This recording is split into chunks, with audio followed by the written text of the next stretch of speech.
Hi, my name is Vivian Huang. I am a freshman undergraduate here at Purdue and I am pursuing a career in marketing. I was born in San Jose, California, and I identify as a Chinese American.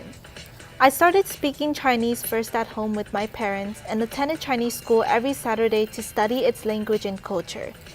At first, I refused to learn English because I did not like change. I only spoke minimal English with my dad, but mainly Chinese with my mom. However, once elementary school came, I decided that I needed to focus on speaking and pronouncing the language correctly. After all, English is the dominant language in the country that I live in. During the period from elementary to middle school, I recall being determined to write with good grammar and follow punctuation rules, but did not enjoy reading at all, even in Chinese.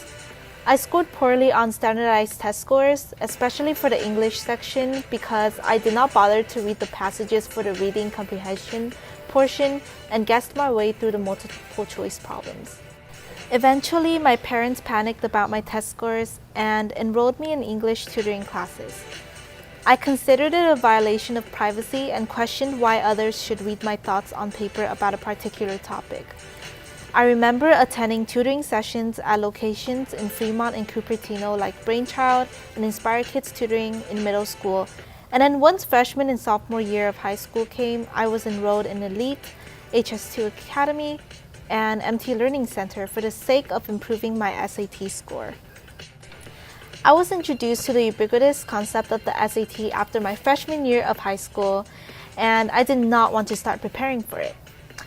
Like any other high school student, I wanted to play all day with my friends, but it was difficult getting permission from my parents to do so since I constantly scored below average for the SAT.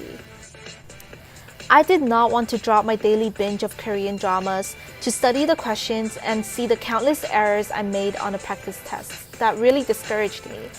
In fact, falling asleep instead of actually pinpointing my weaknesses would always be the highlight of my study sessions. Along with the fatigue that hindered my productivity, the frustration and oppressive pressure to score better than my peers led me to repeatedly question why students are simply determined by those 4 digits instead of their own individualities. The struggle was real. I was exposed to so many different grammar etiquettes that I never believed existed.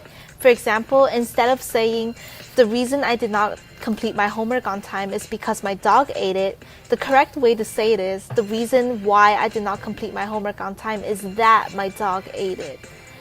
Also, instead of saying, "I prefer eating pancakes over eating waffles," the correct way is, "I prefer eating pancakes to eating waffles." Time flew, then came junior year of high school. I took my first SAT in October and scored the bare minimum. If more than 50 points were taken away, my score would have been not 4 but 3 digits. My dad wanted to send me to Brainchild again. However, one of the administrators told me no colleges would ever consider me with that score, and that discouraged me a lot. However, it was not until I was enrolled in my AP language class that I started taking English more seriously. I learned the concept of annotating in my classes, and it changed the way I viewed English because I focused more on analyzing texts and relating analogies to real-life situations rather than just skimming through them. In the course, I got exposed to reading books like The Great Gatsby, The Scarlet Letter, and even the essays of my peers. Through that, I realized that my writing should contain stronger sentence structure and an improvement on my vocabulary. To hone my vocabulary, I try to be more observant of the conversations that were going on around me. For example, hearing my teachers and classmates utilize advanced vocabulary words I have never heard before in daily conversations allowed me to remember those words easier than just by studying flashcards. When writing essays, big words would suddenly appear in my head, and I would look up the definition to make sure that it fits in the sentence. This method allows me to remember the word's definition next time and how to use it properly in my writing. I started writing a variety of excerpts from topics that I've learned about, from the exigent issue of human trafficking to the cultural and societal drives that gave rise to opportunistic individuals. I also realized that writing does not mean having a plethora of advanced vocabulary words. It means effectively capturing the main points that speaks out to the audience and leaves thought-provoking messages behind. This very day, I believe the factors to a strong essay should be decent vocab, sentence structure, correct grammar, and organization as a whole.